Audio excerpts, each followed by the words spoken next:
Hey guys, welcome back to the channel. Several months ago I shot a video about reloading manuals, and in that video I mentioned that I was going to create another video about how to read and understand reloading data. But as I was shooting that video, I realized that there were some points that I wanted to make, and adding them to that video was going to make that video way too long. So that's what this video is going to be about. There are three main points I want to cover here that you should really keep in mind before you start to get into reloading. And one of those things is something that I missed when I started reloading, and it's something that I want you to be able to avoid and to be aware of. So let's talk about these three things that you need to be aware of before you start to reload. So before we get into the main subject of this video, I just want to remind you that I'm not a professional, I'm a hobbyist. Just like many other people that reload. It's not a substitute or shortcut for reading a manual and following the procedures it lays out for you. With all that out of the way, let's take a look at one of the 3 points about reloading that we need to be aware of.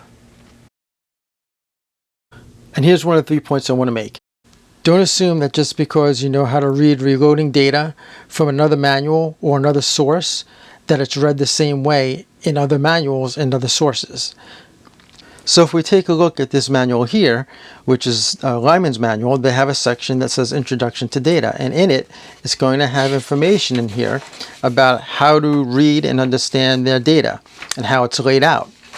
Every manual will have a section like this, but you shouldn't assume that if you read the Introduction to Data section and understand how to read that data from one manual, that it's applied the same way to every other manual and every other source. So in order to make this clear, let me show you an example using another source of published data. Okay, so for this example, we're going to use 9mm Luger, and we're taking a look here at the 115 grain jacketed hollow point.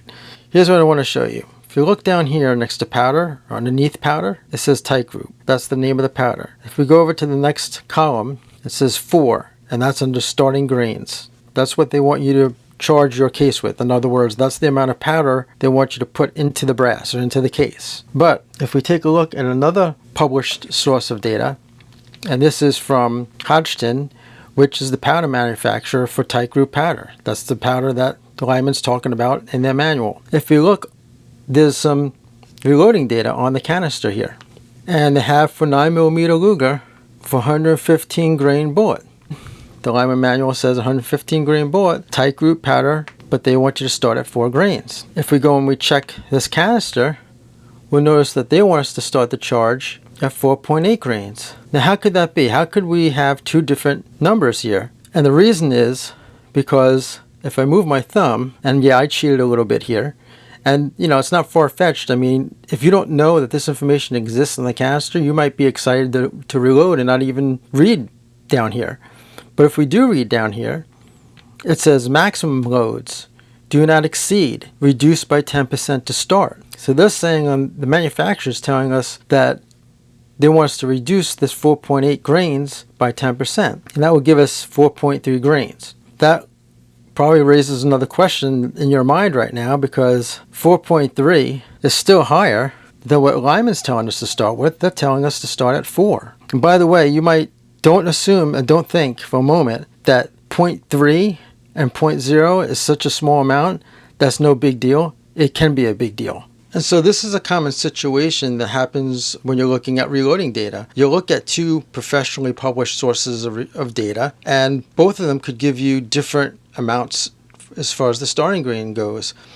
The point I want to make here is that in this case, this manual in the Introduction to the Reloading Data section that I mentioned earlier tells you to read the numbers here at your starting grains, to start at your starting grains and work up from there. Now, if you assume that that rule applies to all other published sources of data, then you wouldn't have known to reduce this by 10%, unless, of course, you read the entire label and saw it right here. You might, down the road, purchase another reloading manual, and people do that. People have more than one reloading manual for different reasons. And I don't want you to assume that if, say, you purchased the Hornady manual, that information is used the same way as what Lyman's using. Make sure that if you pick up another manual, go to that beginning section that talks about the introduction to data and how that information is to be used. Don't assume anything. And the same is true with any source of published data, like this canister of powder I just showed you. Make sure you read all the information on the canister, or if you go to our publisher's website, like Hodgdon, they have a website where they'll have load data for you. Make sure you read their website to be sure you understand how to use that data before you actually go and use it. Another mistake that people can make, and this is a mistake that can be made by new reloaders as well as those that have been doing it for years. You have to stay focused on what you're doing. And I'll give you an example. You can easily undercharge or overcharge a case with powder because you're not paying attention. So if you're thinking about something else that happened earlier that day, maybe you're angry about something, don't reload. There have been people that have taken the wrong canister of powder off their shelf and they started reloading with it and they realized that, what am I doing? I'm using the wrong powder. Luckily, they didn't get to the range with that. Some other distractions to be aware of are being too tired, or having a conversation with someone while you're reloading, or daydreaming about something. As I said, you can easily overcharge or undercharge a case, misread your load data, or even seat a bullet too deep in the case. So these are the sorts of distractions you just have to keep in mind while you're reloading. There's actually a procedure that I use every time I sit down and reload, and it just helps me to double check myself because, every time you sit down and reload, there's no one there to help point out if you make a mistake, and you don't want to find out you made a mistake when you get to the range. So I'll share that procedure with you in the next video I do. But for now, what I want to do is move on to the third point about load data that you should know about, and it's the point that I missed and got me into some trouble. So let's talk about that now. Hey, I hope you're finding this video helpful. Would you consider liking and maybe even subscribing to this channel? As you know, YouTube doesn't look too kindly on channels like this one, and we can use all the help we can get so others can find this information in the future. So thank you for your support, and let's get back to the video. Okay, so the next point I want to make is something called bullet profile. And this is where I ran into an issue. So before I get into that story, let me tell you about bullet profile and what that is. All bullet profiles is simply the shape of the bullet. And we can see 3 examples here. You have a bullet here that has a rounded nose to it. It's a little shorter than this bullet. This bullet has a more of an elongated shape, has a rounded nose, but it comes to more of a point. And this bullet here has a cone with a flat top on it. And so that's all bullet profiles are, just the shape of the bullet. But these shapes, bullet profiles, are what led to an issue with my first reloads. So let me tell you the story, and I'll give you, the takeaway from this story. When I started reloading, by the way, I purchased a manual. I recommend that you always do that, and I read that manual cover to cover.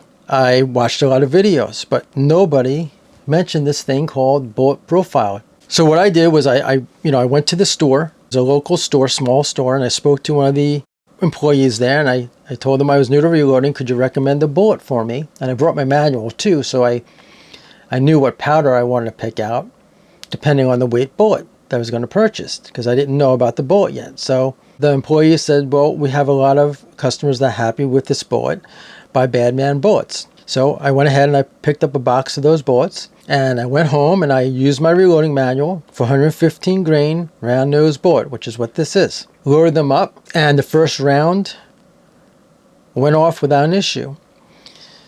The second round, however, jammed in the bolt. So right away, here you are. I'm a new reloader. These are the first rounds I reloaded. I'm already a little nervous, which is natural. All right. A lot of people, when they go and step up to the firing line or go to shoot that bullet, they're going to be a little bit apprehensive because it's new, right? I ran into this issue. Okay, so I'm already kind of nervous now. I was like, what is going on here? I cleared it and I said, all right, I'm going to try one more time. Fired it, went off without an issue.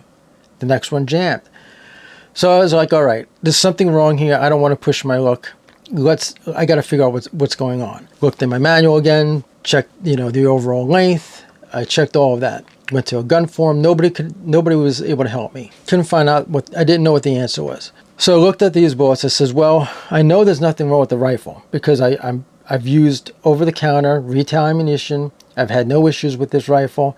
It's something I'm doing. So I said, let me go and use a plated bullet. This bullet here, the bullet I started with, is a Palmer coated bullet. So I said, maybe there's an issue with that. I don't know. Maybe it is. So I went and I picked up some of these. And this, by the way, is a bullet by Berry's Bullets. But they were similar to the bullets that I was firing retail. So I went home, loaded these up using the same manual, and had no issue. And so I said, okay, there's got to be some problem with this bullet. There's a problem here. I was visiting family at the time, and I was shooting on their land. And so I waited till I got home, and I contacted Badman Bullets. And I said, well, you know, could you help me out? I purchased a box of 500 bullets, and they're just not working in my carbine. And you know, I used other bullets, and it is working. Could you help me out? You know, what am I doing wrong? Is there a problem with that box of bullets? And a representative from the company got back to me and said, the reloading data that you're using uses a different profile bullet than our bullets. And I was like, what? What is this bullet profile thing? That was the first time I heard that term mentioned. And again, I read my manual. I watched videos. Nobody used that terminology. So Badman Bullets was the first one to mention that to me, and they said, if you go to our website, what we recommend is you seat the bullet deeper. And I went to their website, and sure enough, their reloading data or their seating depth is deeper. The manual was telling me to seat them not as deep as what Badman Bullets was telling me to seat them. So there are a couple of takeaways I want you to learn from this. One, the shape of the bullet does make a difference. That's the first issue, okay? The first thing to keep in mind. Number two, when you purchase a bullet from a company that isn't as well known, okay, and Badman Bullets is a good company, they're just a small company. They haven't been around as long as Hornady and Speer and Nosler. When you go and you buy a manual, you're not going to find their bullets listed or any other smaller manufacturer. What you will find mentioned in these manuals are well-known brands, as I said, like Hornady and Speer. So if you're going to use a bullet that is not specifically stated in your manual, call the manufacturer up and ask if they can help you out, and they're going to provide reloading information. And that's what Badman Bullets did. I asked them, could you send me some reloading data for this based on the powder I have and the firearm I have and all of that? And they did. They sent me reloading information. So I just wanted to point this out. This was an issue for me. Maybe people are talking about it more now, but it simply didn't come up, and it wasn't in my manual. So just keep in mind, bullet profiles do make a difference. So those are the 3 points I wanted to cover. And as I stated, I didn't want to include this in the next video because it would have made that video way too long. So if you have any questions or comments about anything I mentioned today, please leave them in the comments below. If you haven't already, please like this video and subscribe so we can get this video out to more people who are interested in this fun hobby and great American pastime. And until next time, remember, be safe in your reloading and safe shooting.